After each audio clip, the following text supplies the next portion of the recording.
Enggak. Nabi Musa tahu dia nggak punya hak membunuh Samiri, maka dia katakan ma khatbuka ya Samiri. Harun dimarahin, ditarik pak jenggotnya. Umatnya disuruh bunuh diri karena taubat zaman itu bunuh diri. Faqtulu anfusakum. Giliran Samiri ngomongnya pelan sekali. Ma khatbuka ya Samiri.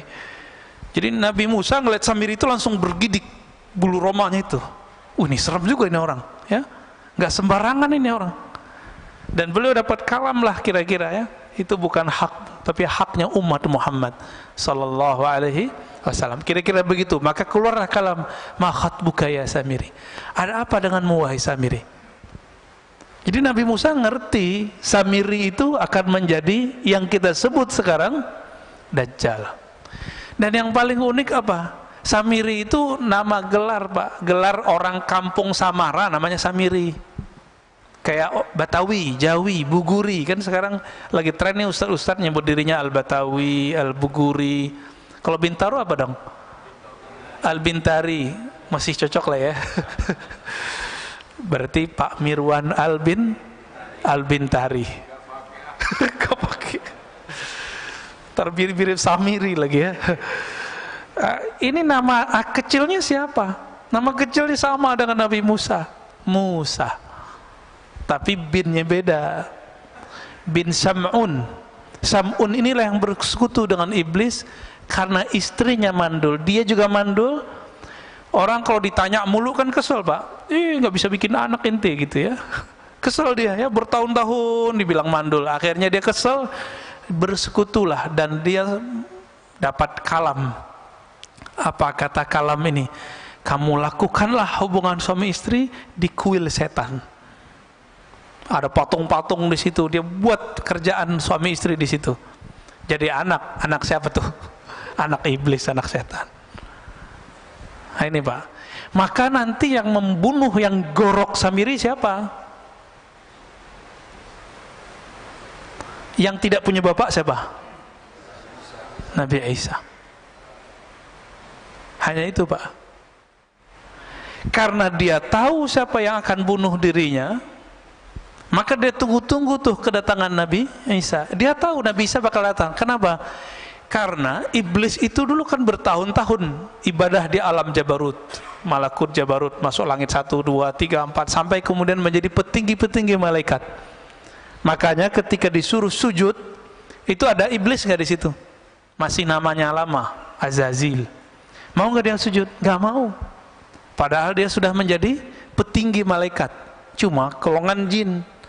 Malaikat itu nur, si iblis ini nar, cahaya, api, sama-sama ada kemilaunya.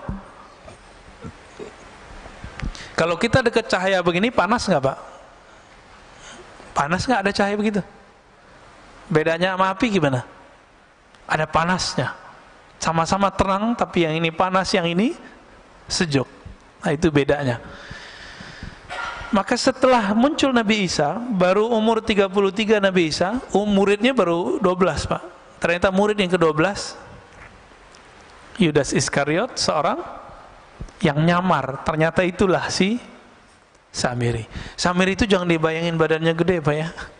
Dalam hadis itu dikatakan badannya qasirun, pendek, bantet, tapi kekar.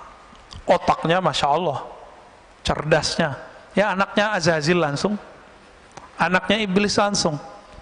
Jadi jika ada anaknya kalangan jin, kalangan iblis di kalangan kita, itulah si Samiri. Tapi Samiri itu waktu kecil yang mengajar dia siapa? Jibril. Nabi Isa yang ngajar waktu kecil siapa? Jibril juga. Oh jadi ini lumayan pas ini. Tapi Nabi Isa tidak diberi hak oleh Allah membunuh sendiri.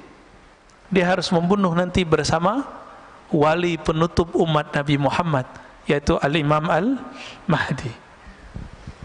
Itu saja bedanya ya. Makanya yang membuat skenario pembunuhan Nabiullah Isa, yaitu dia orangnya. Loh dia masih hidup toh? Iya masih hidup. Iblis saja masih hidup. Kok Kok bisa? Ya apa yang susah bagi Allah?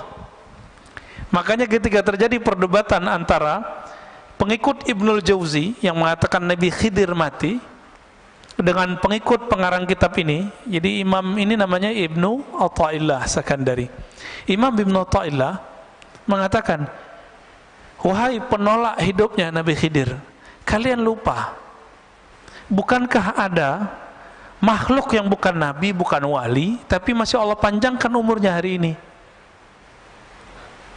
yaitu iblis, yaitu Samiri. Itu bisa panjang, kenapa ini nggak boleh panjang gitu? Oh, nggak ada dalilnya. Nggak ada dalilnya, ente yang nggak tahu dalilnya. Bukan berarti kita nggak tahu dalilnya, kan dalil banyak Pak. Dalilnya orang-orang ateis itu dalil empirik, nggak kelihatan, dia nggak percaya. Maka ateis itu nggak cerdas-cerdas amat, karena mereka kecerdasannya baru kecerdasan empirik. Empirik ini indrawi, nggak kelihatan, nggak terdengar, nggak ada. Jadi jangan dikira orang-orang ateis itu pinter-pinter Pak, itu justru kebodohan. Ada dalil yang kedua, dalil akli. Saya berpikir, saya percaya, saya menerima, oh kayaknya masuk akal nih, saya percaya. Ini dalil yang kedua, dalil akli. Kalau dalil empirik tadi, ini sekarang sudah masuk ke wilayah agama.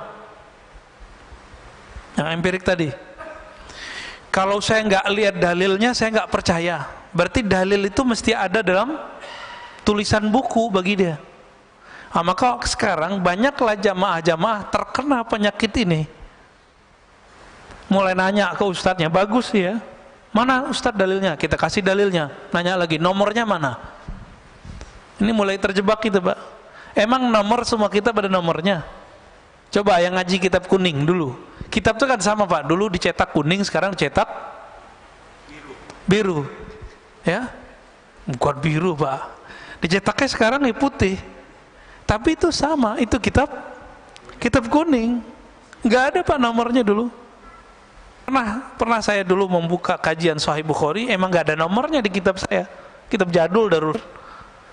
Si jamaah ngotot, mana nomornya? Ya kamu lihat aja sendiri. Nah ini jebakan empirik kepada orang beragama hari ini. Udah nggak percaya lagi sama kiai, sama ustadz. Nah, ada dalil pengalaman, itu dalil juga. Bapak yang punya pengalaman hidup lebih panjang daripada saya, itu dalil hidupnya lebih banyak daripada saya.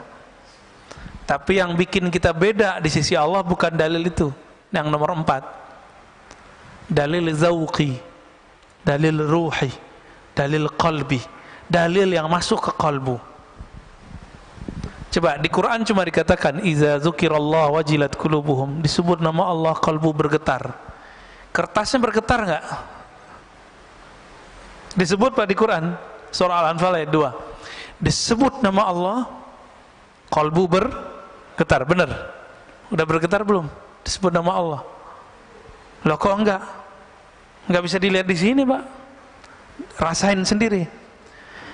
Cicipi nama Allah itu, lalu rasakan getarannya sendiri. Kalau enggak, berarti belum dapat dalilnya.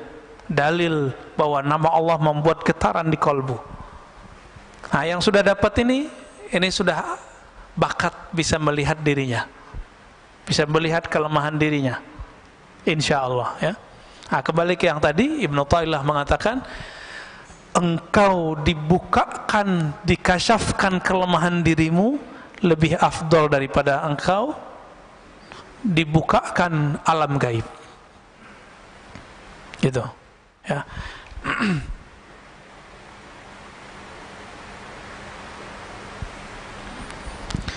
Supaya kita bisa melihat diri sendiri, gimana caranya?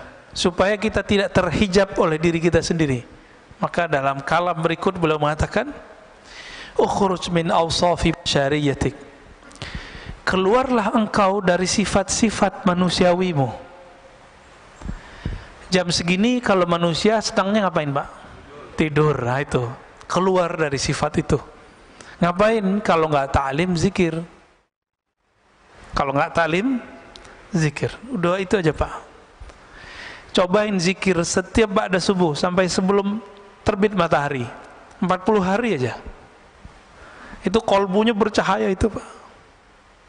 Hidupnya akan lebih terasa bermakna. Tapi belum pernah nyoba kan? Nah, itu masalahnya. 40 hari aja. Sayyidina Umar ada masalah 40 hari, 40 hari, 40 hari begitu. Nabi Muhammad SAW ketika beliau berkhalwat di Gua Hira, beruzlah, itu juga sama 40 hari. Nabi Yunus di perut ikan 40 hari. Nabi Adam sujud 40 hari. Semuanya 40 hari, Pak. Maka hadisnya, orang yang sholat subuh, ya, man shallal fajra, orang yang sholat subuh, atau ya man shalla arba'ina sabahan, yang sholat 40 kali subuh ma'al imam. Di riwayat Imam Tirmizi itu ada mendapatkan takbiratul ula, mendapatkan takbir pertamanya imam. Berarti dia bukan enggak terburu-buru, ya. Maka setelah 40 hari, azharallahu ya nabi al-hikmah min qalbihi ala lisani. Allah akan pancarkan dari kolbunya ada hikmah, memancar dari kolbu, tumpah ruah lewat mulutnya. Coba Pak amalkan itu, coba sekali aja deh. Seumur hidup masa nggak mau nyoba, ya. Oleh Nabi Muhammad SAW ketika beliau hidup sudah diringkas jadi 10 hari, 10 hari setiap Ramadan. Kalau sanggup kita 40 hari, itu kita udah bisa, Pak. 4 kali Ramadan nggak perlu itikaf, nggak apa-apa, ya. Efeknya hampir lebih dahsyat 40 hari itu.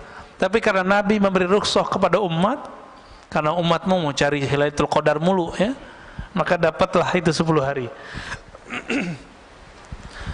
Jadi kata beliau, Ibnu Athaillah Sekandari, ukhruj, keluarlah kamu dari sifat manusiamu, malas, ngantukan. Nah, tapi hadir di sini ngantuk aja dapat berkah, ya.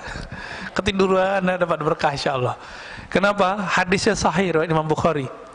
Allah mengatakan Allahumma shalli alaih, ya, malaikat, ya, Allahumma shalli alaih. Setiap kali ada orang duduk di tempat sholatnya, maka malaikat berdoa, Allahumma shalli alaih, ya Allah sampaikan salawat kepadanya, rahmati orang ini. Allahumma rahamhu, Allahumma firlahu, ya Allah rahmati dia, ampuni dia. Kita duduk aja, Pak, maka enak tuh, tidur lagi taklim itu enak. Didoain malaikat. Tapi yang bangun lebih enak lagi. Sifat basyariyah apa yang dikatakan di sini? An kulli wasfin mutanaqidin li'ubudiyatik. Semua sifat-sifat yang berlawanan dengan penghambaan diri kepada Allah. Malas, lawannya apa? Rajin ibadah. Maka sifat malas ini, ya, turunannya malas, tidur. Nah, kalau anak kampus malas ngapain? Nulis skripsi, Pak. Oh, nggak bisa fokus. Gimana mau fokus? Handphonenya main terus. Ini anak-anak kampus ini, ya, nggak bisa fokus. Kenapa? Karena main game terus, YouTube terus. Akhirnya nggak bisa fokus. Mau S1, S2, S3 sama. Ya, jangan dikira dosen-dosen yang lagi, kan dosen-dosen itu disuruh kuliah sekarang untuk S3. Itu juga kecanduan main handphonenya lebih dahsyat daripada anak S1. Pas masuk kelas kayaknya paling bijak gitu, ya, ngata-ngatain mahasiswanya biar nulis skripsi, disertasinya nggak beres. Sama aja bohong, ya. Tapi lumayan, S1 udah lewat, ya, lumayan kan. Supaya apa? Supaya apa kita melawan sifat-sifat yang berlawanan dengan ubudiyah itu? Linida'il haqqi mujiban, supaya kita mampu menjawab panggilan Allah Subhanahu wa ta'ala. Setiap sepertiga malam terakhir itu ada hadis yanzilu rabbuna, Allah turun. Jangan usah dibayangin Allah turun, karena Allah bukan benda, ya. Allah bukan benda, jadi nggak usah dibayangin. Lalu Allah berfirman, adakah yang bertobat, aku akan terima. Adakah yang minta hajatnya, aku akan tunaikan. Adakah yang minta perlindungan? Aku akan beri. Jadi nggak usah ke dukun, Pak ya. Dukun tertinggi itu ya sepertiga malam terakhir itu. Nggak usah jauh-jauh. Cuma karena kita tidak mau mengikuti jalur ini, maka kita menjadi budak selain Allah Subhanahu wa ta'ala. Wa min hadratihi qariba. Dan kehadirannya Allah terasa dekat. Kenapa sepertiga malam terakhir itu spesial? Karena di saat itu tidak ada gelombang suara dari yang lain. Orang nggak tertarik, Pak, mau buka handphone, kecuali yang lagi riya. Tahajud yuk, dalam hatinya tuh terbersit tuh. Terbersit, coba aja cek sendiri ya. Ayo bangun tahajud. Itu setan ngomong, Pak, karena setan ada dalam diri kita. Ayo bangunin orang biar kelihatan kalau kamu udah bangun. Terbersit tuh, hati-hati. Ya, maka sebelum pasang-pasang status baca ta'awuz dulu. A'udzubillahi minasyaitonirrajim. Aku berlindung dari setan yang terkutuk. Baru Pak bangunin orang. Main bangunin aja ya. Belum juga sholat, baru bangun doang ya. Nah, ini saya lihat di grup-grup WA lagi ramai itu, Pak ya, terutama yang baru-baru gabung. Yang reuni-reuni ya, grup-grup macam-macam lah. Nah, setan masuk juga. Setan nggak bisa main WA, Pak, tapi bisa main WA kita.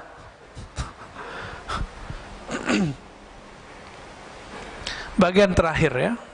Aslu kulli ma'siyatin wa ghaflatin wa syahwatin ar-ridha 'anil nafs.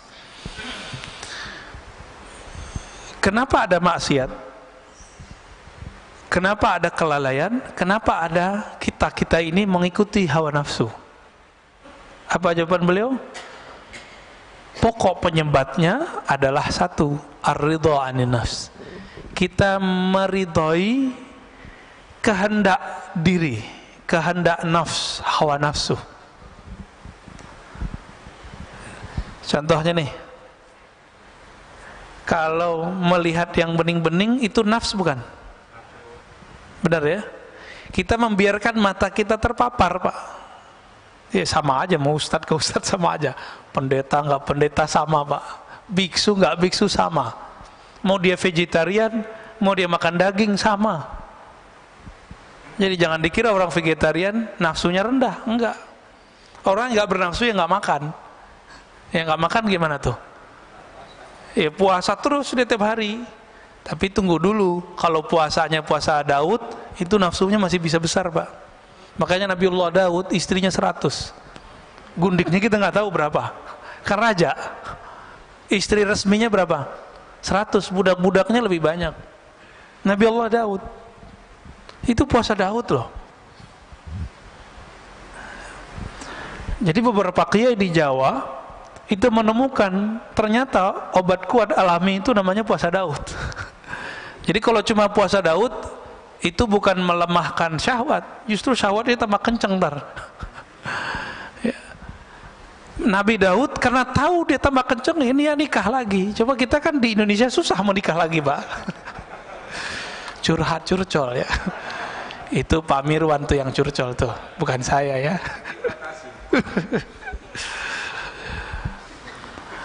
Orang itu pikirnya gini, kalau kiai ya, ustadz kalau nikah lagi kan ustadz suci. Lah ustadz suci dari mana? Seharusnya ustadz lebih mampu menjaga syahwatnya. Justru itu salah.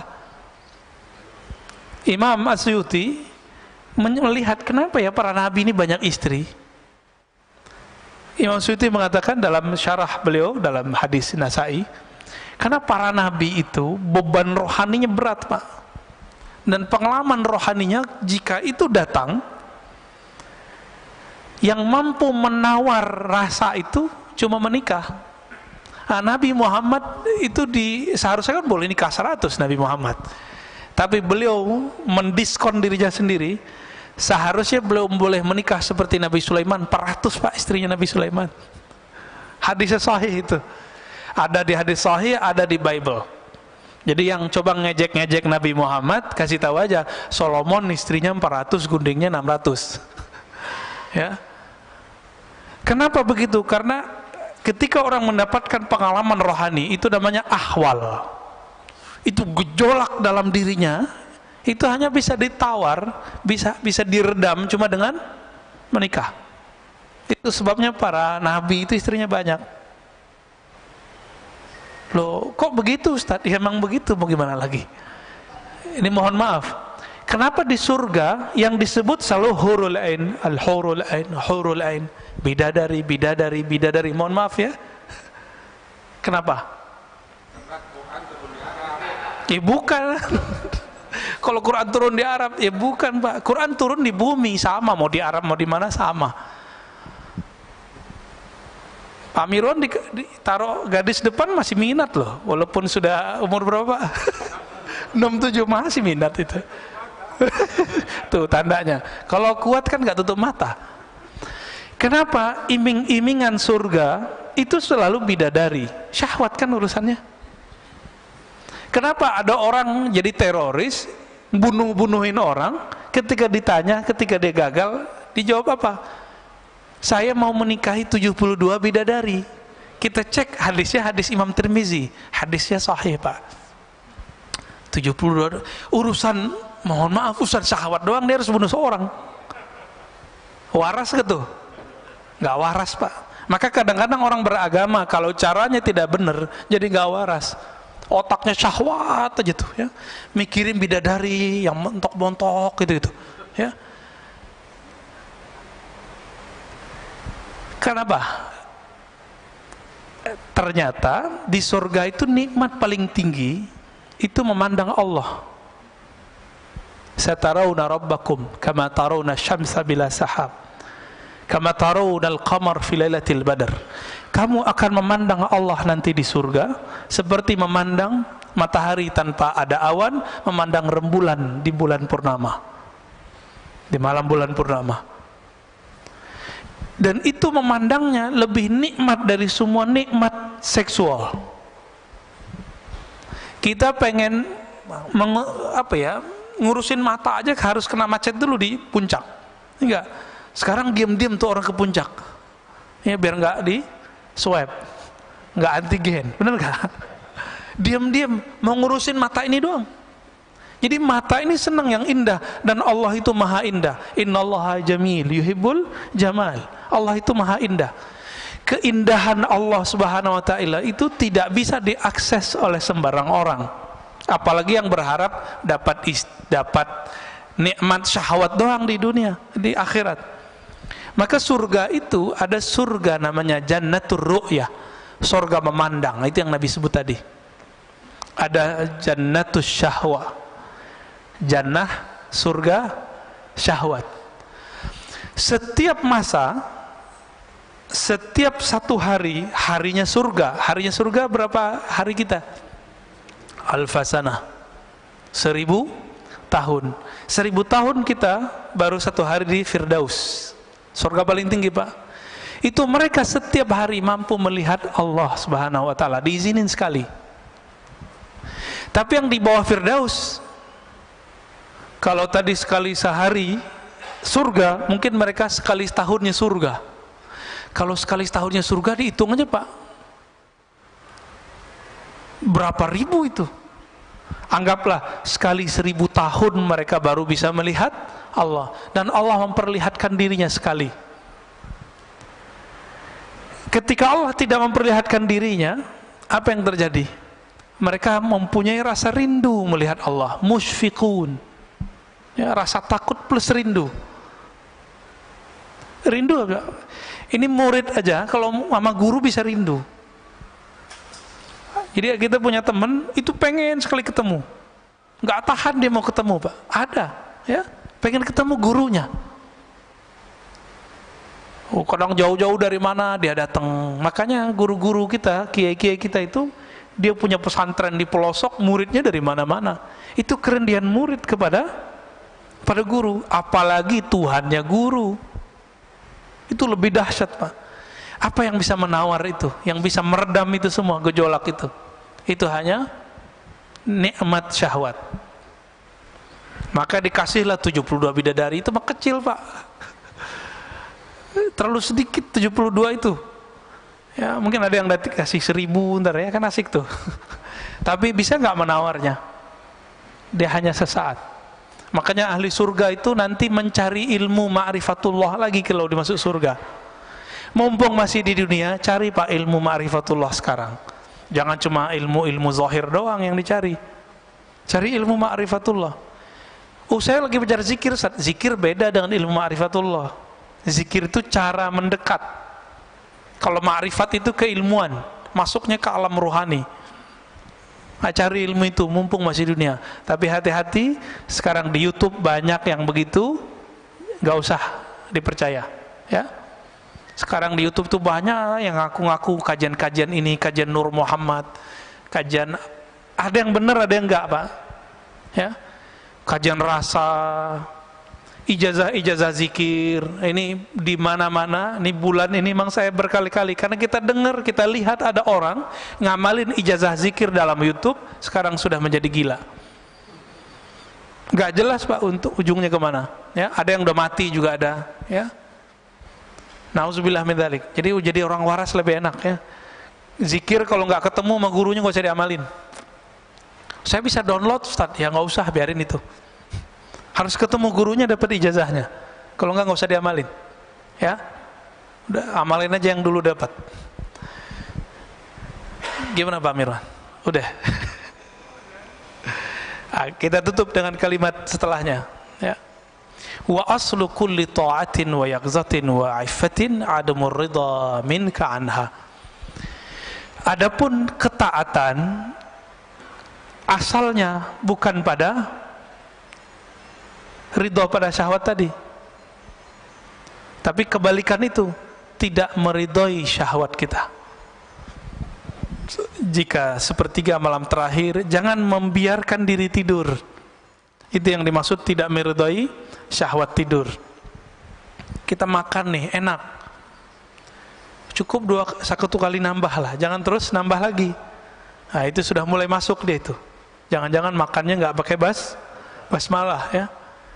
Nanti modus, Ustadz kasihan mubazir, nah, itu lain cerita tuh, ya. Mubazir kata teman setan, nah, itu lain cerita ntar. Jadi Imam Nu'tailah memberikan oleh-oleh bagi kita supaya kita lebih mengenal diri, sehingga kenal Allah, maka ketahuilah aib diri. Keluarlah dari sifat-sifat manusiawi yang rendah, dan kita mengambil jalan ruhani yang tinggi. Dan ditutup oleh beliau bahwa ketaatan dimulai dengan tidak meridhoi hawa nafsu, sedangkan kemaksiatan, kelalaian dimulai dari meridhoi hawa nafsu. Semoga Allah membimbing kita ke jalannya. Amin ya rabbal alamin. Ada yang mau didiskusikan, Pak? Pasti Pak Mirwan lagi nih. Tafadhal. Bismillah.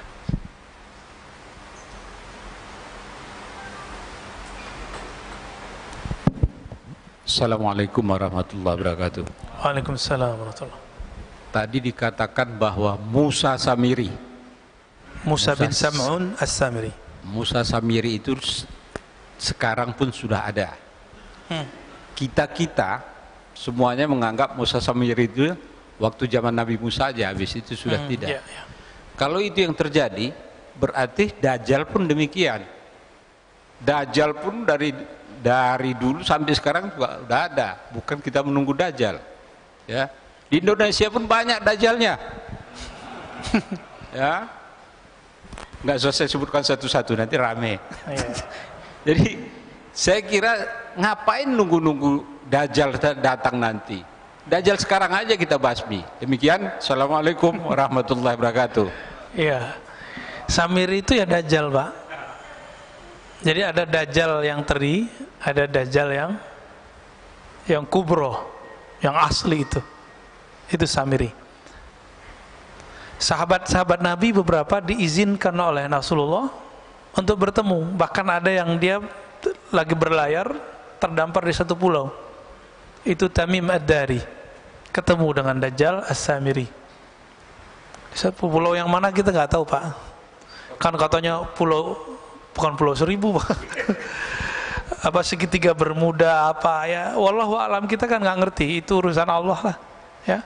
Jangan berspekulasi. Mungkin itu salah satu pulau-pulaunya, tapi itu bukan satu-satunya, ya. Lalu ada Dajjal yang artinya maknawi. Apa kata Nabi? Setelahku la nabiyya ba'di, tidak ada lagi nabi, tapi akan muncul salasuna dajjalun. Muncul 30 dajjal. Jadi Nabi kasih angka 30. Itu yang gede-gede itu. Yang pokok-pokoknya aja. Mulai dari Musailamah al-Kazzab. Namanya Kazzab. Kazzab dajjal sama artinya. Jadi Musailamah al-Kazzab itu ngaku dapat wahyu. Jadi ternyata nabi-nabi palsu ini juga dapat kasyaf dia. Ada yang masuk ke dalam dirinya. Hati-hati Pak, ya. Yang dapat bisikan-bisikan belum tentu dari Allah tuh ya. Siapa tahu dari iblis ya. Karena tadi iblis Azazil ini punya ring satu tadi, sekitar 70-an ribu, itu datang kepada calon-calon wali, membisikkan kalam-kalam yang dulu iblis dapatkan sama saya masih menjadi malaikat, menjadi bagian dari malaikat. Jadi iblis itu mempunyai memori takdir. Itulah yang diceritakan kepada dajjal-dajjal teri itu. Makanya kalamnya pengikut-pengikut dajjal yang ini persis seperti yang terjadi. Dia bilang akan terjadi, ini kejadian Pak.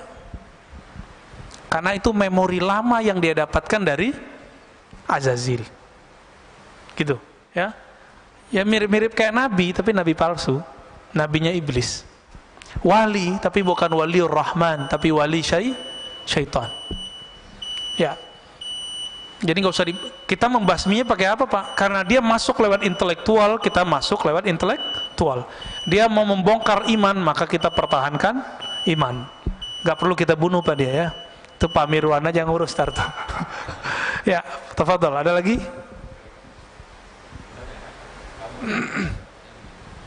Ya, fadhol. Assalamualaikum Pak Ustadz. Assalamualaikum. Izin bertanya, mungkin ada kaitan juga dengan topik kita pagi ini, dan di beberapa ceramah Buya yang lain juga pernah disebutkan tentang panjang angan-angan. Itu apakah mudaratnya buat kita? Kemudian juga apa bedanya dengan cita-cita? Apakah boleh kita memiliki cita-cita seperti pengen punya kebun, punya apa, punya lain-lain lah gitu Pak. Mohon penjelasannya Pak, makasih. Iya betul. Ini kolbunya nanya ini Pak. Kita punya masalah dalam setiap diri kita, mau dia ustadz, jamaah, kiai, santri sama. Apa masalah kita? Tulul amal. Tul artinya panjang, amal. Amal itu bahasa Arab pakai hamzah. Secara harfiah artinya cita-cita. Secara harfiah. Tapi dalam bahasa Indonesia cita-cita beda dengan angan. Cita-cita itu sifatnya luhur, sedangkan angan-angan sifatnya belum tentu luhur. Luhur tinggi ya, mulia. Kapan angan-angan itu tidak menjadi angan-angan? Kalau dia dikaitkan dengan Allah. Contohnya nih, ya. Saya pengen umroh, angan-angan. Beda nggak dengan saya berniat umroh? Itu beda. Kalau ingin umroh cuma bilang, ya Allah, orang umroh saya kok enak ya, gitu doang Pak, nyesek di badan. Coba kalau bisa umroh, itu angan-angan namanya. Tapi kalau sudah namanya cita-cita, saya mulai nyicil. Karena cita-cita bahasa Indonesia itu sudah ada niat di dalamnya. Niat itu pasti karena Allah, itu bedanya. Jadi ketika dilibatkan Allah di dalamnya, dijadikan Allah sebagai tujuan akhir, maka angan-angan langsung berubah menjadi niat. Langsung berubah jadi niat Pak dia. Bapak niat, misalnya nih, ada di antara antum yang masih ngontrak misalnya. Misal, sedih gitu, ya Allah ngontrak saya, ya Allah. Kasihan anak-anak rumahnya kecil. Lalu kita berdoa, ya Allah, saya ingin menunaikan kebutuhan anak istriku, tolong izinkan ya Allah. Lalu orangnya bekerja. Itu baru namanya niat. Kalau angan-angan gimana? Tidur aja Pak. Angan-angan aja. Kalau ada temannya beli rumah, nyesek aja. Orang nyicil rumah, nyicil doang, ngejek ya. Nyicil kan lebih cakep Pak daripada ngontrak. Kalau nyicil, dia nyewa tapi berujung dengan kepemilikan, ya enggak? Kalau nyewa, mau 1000 tahun nyewa, tetap aja nyewa. Nah, itu beda orang berniat dengan orang berangan-angan. Dan tulul amal ini adanya di sini Pak, di fikrah. Di sini dia. Ketika tidak dilibatkan kolbu, maka dia menjadi angan-angan. Dan biasanya bikin orangnya suka ngayal, suka melamun. Nah, beda dengan yang berniat. Kalau yang berniat, diamnya berpikir. Kalau yang angan-angan ini, diamnya melayang. Diamnya ngayal aja, gak jelas. Kalau udah ngayal, setan masuk nggak? Masuk. Tapi kalau berpikir, setan susah nembus. Jadi setan itu nggak bisa nembus orang mikir. Itu hebatnya. Nggak perlu kita sakti untuk melawan setan, berpikir aja. Nggak masuk Pak setan. Abu Bakar karena berpikirnya cepat, dia langsung tahu, kalau Muhammad yang ngomong saya percaya. Itu fikirannya main, fikrahnya oke. Jadi fikrahnya salim. Jadi nggak tulul amal, ya. Sayyidina Umar banyak nanya. Tapi setelah fikrahnya sesuai, dia pertanyaannya sedikit. Nah ini dia. Jadi boleh nggak kita bercita-cita? Ya mah harus bercita-cita. Nah cita-cita ini kalau dalam bahasa Arab yang positif itu disebut himmah aliyah. Coba kalau nanti saya mapan, saya akan tahajud setiap malam. Ya, saya akan misalnya bagaimana? Kayak Pak Mirwan nih, jamaah setiap saat. Saya akan tahfiz Quran, itu namanya cita-cita, himmah. Bahasa Arabnya himmah aliyah. Tapi coba cek Pak nanti, kalau dia sudah mapan, dia kerjakan nggak yang dia cita-citakan dulu? Maka di hikam nomor 2, itu disindir orang-orang yang tuh dulu punya cita-cita tinggi, setelah dia mendapatkan kesempatan itu, cita-citanya dia pinggirkan. Ini setan kan nggak akan diem. Setelah semua cita-cita Bapak terwujudkan, maka dikirimlah handphone ke kita, dikirimlah TV online kepada kita. Apa yang terjadi?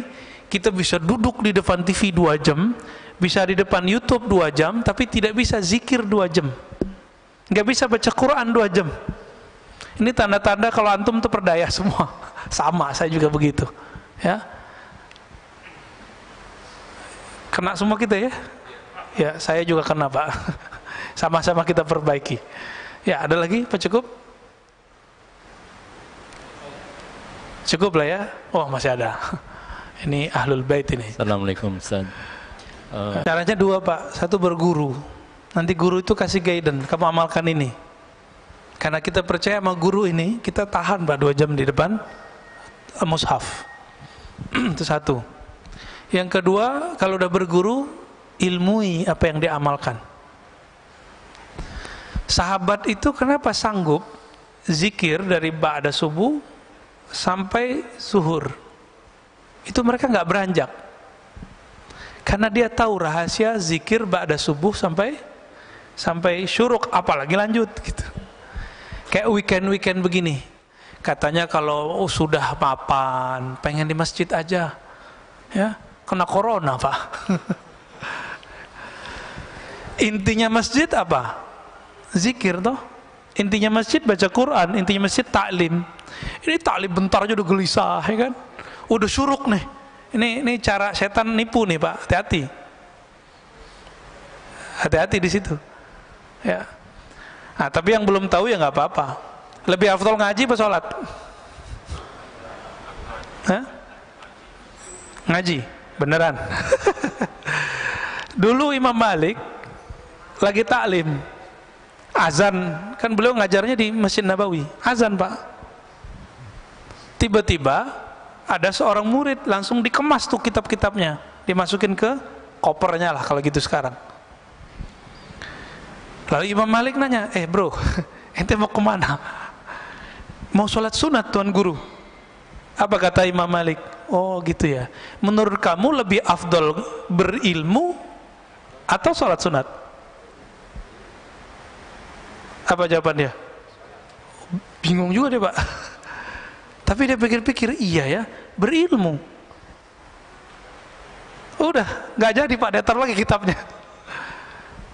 Masih ingat ada dalil hadis bahwa Allah lebih suka kepada orang alim yang tidur daripada orang yang tidak berpengetahuan lagi sholat.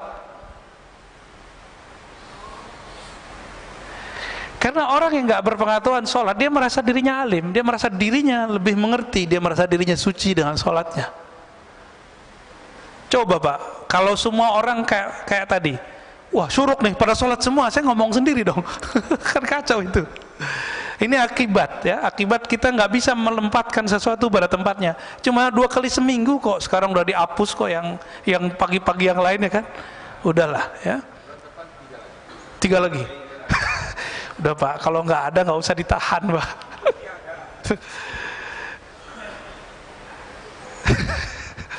Jadi Bapak saudara Allah, ini mohon maaf kalau ada yang tersinggung ya, silakan tersinggung. Kalau ada taklim, siapapun yang taklim, suka nggak suka, nyaman nggak nyaman, duduk aja. Antum dapat berkahnya lebih afdol dari 100 rakaat sholat kita Pak. Dalilnya ada di Sunan Ibnu Majah, hadisnya hasan. Dan Imam Syafi'i mengatakan begitu juga, aku mempelajari 1 bab ilmu lebih aku sukai daripada sholat 100 rakaat. Kalau di hadis Ibnu Majah 1000 rakaat. Itu sebenarnya angka-angka aja. Kalau wali Allah sholat karena dia sholat dengan ilmu, itu lebih afdol dari 1.000.000 rakaatnya orang awam. Itu kan angka-angka aja. Maksudnya gimana? Kalau orang berilmu yang Allah pandang kolbunya Pak, wah kolbunya mau denger nih. Antum kalau mau dengar orang berarti sudah merendahkan kok diri kan? Berarti waduh Allah pandang Pak. Kalau udah nggak mau dengar orang, Allah pandang nggak sholat kita? Nggak dipandang sholat kita. Makanya kalau isya itu ya, kita kalau ta'lim ba'da maghrib sampai isya, kita lagi ngaji dia langsung sholat Pak masuk. Dia nggak tahu adabnya. Ini kita kasih tahu adabnya. Kalau kita masuk ke satu masjid, orang lagi taklim, cukup istighfar, salawat, duduk. Istighfar minta ampun, ya Allah saya masuk masjidmu tidak sholat. Kenapa? Ilmumu lagi ditebar. Kita minta izin duduk. Duduk langsung. Itu lebih afdol daripada sholat tahiyatul masjid di 100 masjid. Gitu. Jadi benar Pak. Ya. Karena yang Allah pandang selalu kolbu, bukan gerak fisik. Innallah yanzuru ila qulubikum. Allah pandang kolbumu, bukan fisikmu. Dan Allah lebih senang lagi nanti nih, setelah ini Bapak sholat, wah dapat 2 deh. Udah dapat ilmu, dapat sholatnya. Allah pandang kolbunya, Allah hargai rakaat-rakaatnya. Semoga kita pagi ini diberkahi oleh Allah. Semoga Allah angkat derajat siapapun yang hadir hari ini. Allah pandang kita meskipun kita tidak beramal banyak. Allahumma rfa' darajatana bi'ilmik. Ya Allah angkat qalbu kami, hati kami, ruh kami dengan ilmu mengenal Engkau. Rabbana atina fid dunya hasanah wa fil akhirati hasanah wa qina adzabannar. Berikan kami kebahagiaan di dunia ya Allah, dan kebahagiaan memandang-Mu di akhirat ya Allah. Wa sallallahu ala sayyidina Muhammad walhamdulillah rabbil alamin. Assalamualaikum warahmatullahi wabarakatuh.